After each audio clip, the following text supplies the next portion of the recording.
I became involved in 1992 because I was told by a person who was on the committee back then, Guido Cavallin, the radio needs an accountant, needs someone to take care of the books. And guess what? I've been there for the last Since then. 30 years, 32 years, and gone through hard times and now come up with the good times. So there was light at the end of the tunnel. In Sud Australia. Quest'anno vorrei avvisare tutti gli ascoltatori che è stato un anno finanzialmente di grande successo. Abbiamo avuto un buon profitto quest'anno e vorrei che voi continuate a donare, aiutare la radio, specialmente i sponsor. I sponsor sono quelli che noi abbiamo grande bisogno. Io spero che nel futuro la radio si può presentare in un modo professionale e può andare avanti come una grande stazione comunitaria.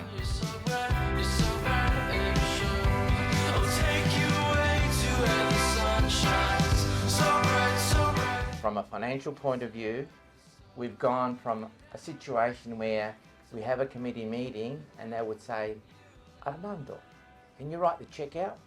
And I'd say, no, I can only do it when the money comes in. So now it's a lot easier.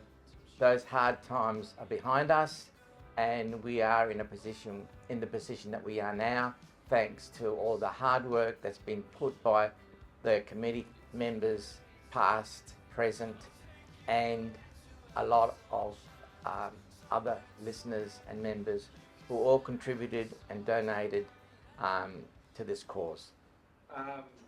Sai che parlando con Maria Donato, you went to Sydney, did you? Or you stayed here? I went there. Okay. Being the money man, how did you feel? Because we went over budget, didn't we? Yeah. In fact, that little bit happened to be $100,000. We paid the license $400 because there was someone there that kept their hand up all the time. And poor old Maria was going up and down, up and down, up and down. And then when we got back here, I was virtually in tears at one point because I'm thinking, where is that 100,000 coming from? And I actually rang Don Totino, and he'll tell you the story where I actually rang him up and said, Don, what are we going to do? We're $100,000 short. She'll be all right, don't worry, it'll be all right, it'll be all right. The point is that we never thought we would spend that much. Never in a million years. But it happened, and I suppose it's all gone and everything got really good eventually for our radio from then on, so that's a good thing. Back in those days, when they were broadcasting at EBI, we had the office in Wright Street. So Yep. we'd have all our meetings in Wright Street when there was 26 of us. And you might say, how come during those difficult years you just hung around?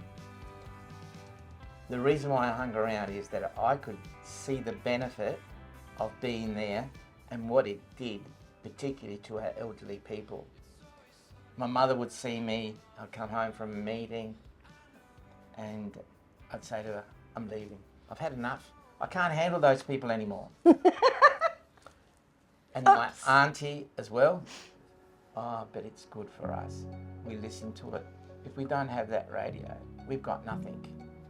And that's why I hang around during those hard times.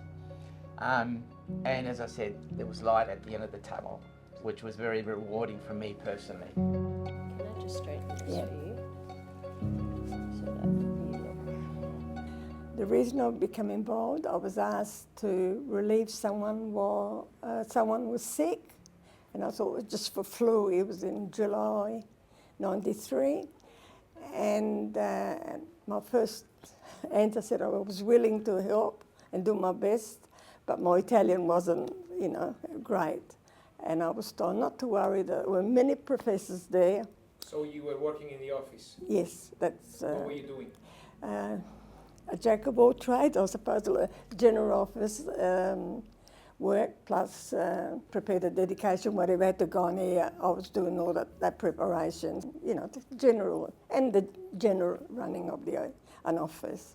We shared all the radio of Italiana, then subletted to the Fresh FM.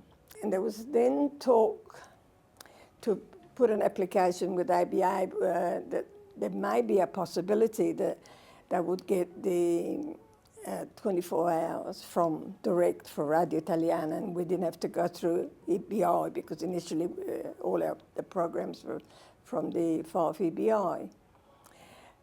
But I saw there that it was being in the office and you being the first, and I was the first point of contact. A bit of the possibility of Fresh FM left and they went on their own, and I knew, because you hear that they wanted to apply for the license of their own. And in my subconscious I knew that as much as the rest of them were sure that the Italian would get it, because the application was in as well, being the young ones, they would have had a more possibility. That was just a feeling I had there. And I thought to myself, thinking how important it was to me and for the Italian community, it would be nice. And there it sort of showed on the application, it was about a reserve price of $10,000. And in my own mind at the time, I said, oh, that would be nice. Perhaps I could apply for that and be for the young ones, you know, because there was a bilingual, there were Australians, and eventually they would there. And then one thing for sure, that will continue. At the worst, not having had the, you know, if we didn't get the license, Radio Italiano didn't get the government license free. Because it was up whoever they would have, you know, thought they allocated. And that was, and I put in an application with intention and whether that I would have, if I was successful, it was going to be in Adelaide, you know, put up for there. And it would be for the young ones of the Italian community, like a sub, you know, there. Regardless, it would have been a bonus, but then it got delayed, luckily. It got delayed, and I got a letter saying that they deferred until August, and there wasn't going to be any at Adelaide anymore, it had to be in Sydney. And I thought, oh, well, I had paid some money, you know, to initial when you made the application and all that, and I thought, look, I've got no, we'll try it. Good intention is there. You paid money from your own account? You donated the money? Yeah, no, I did, and what I did, I don't want to, I did it from my heart, not because, you know, and I did it for the Italian community and the young ones. I have to for the next, I was thinking ahead for the next generations, in case, you know, because then it would have been a license that you could do practically what you wanted, and the young ones could be bilingual or do whatever. You didn't have as many restrictions as you had with the young one. I got the phone call, and I'll never forget, at the office from the Australian broadcast. They didn't know that I had put in for the other licence because it was under my name and my address there. But I had also, and something I kept, and the only person that would be a witness to that would be, because I told him to keep it as a secret, was our treasurer this year today, Armando Cirillo. And I told him that, and I gave him a copy. I also made a statement that if that came true, it would be for the Italian community, you know, for Radio Italiano, you know, not for me, but it was on behalf of there. And then I thought, we'll say nothing at this stage. Anyhow, when we got the call, well, we were all devastated because, you know, getting an FM at the time and the actual Radio Italiana lost it to the young ones, which because they were more. I have to give credit where credit is deserved. They were younger, more able, and for a future. We were all devastated, regardless. We know what happened. And then at this stage, I had, brought it to the open that I had made an application, not to, I said it's the worst, but at least there's a possibility that we may there. But I was out and ready to do it, and they all agreed. The committee, they all agreed with it, and they said, well, whatever you do, make sure that you'll go there and don't come back without the license, there. So we went, and myself, Armando, because it was under my name, I sort of had to go.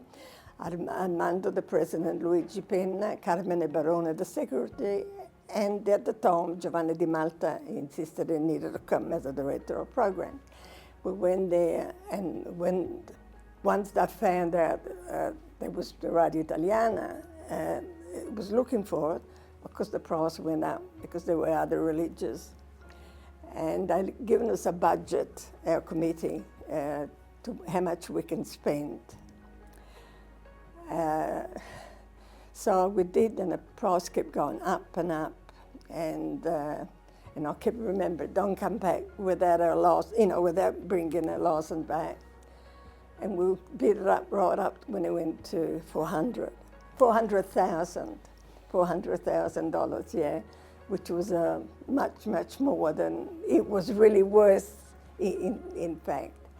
But there were other bidders,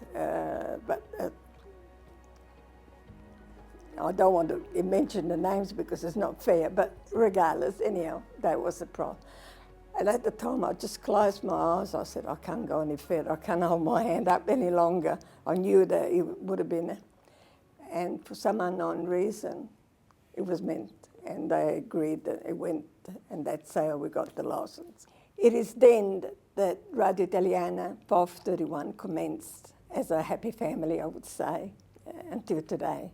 They're all having a party here in Adelaide because we didn't leave until the day after, and they knew here almost immediately. As soon as the auction, was over, they received a phone call. It was lovely. It was a beautiful, emotional, it was a lot of money, but thank God, with the support mainly of our sponsors, I must say, they did, and everyone else, in their own little, everything made a difference, And we've had, you get your little, in life there's always ups and downs, but overall it's been a beautiful journey, and I do wish this continues. And looking at you people today, the young ones, and I think, yes, my dream has come true. At the time I thought, with 10 years, it took 20 years, I have to be honest, from then.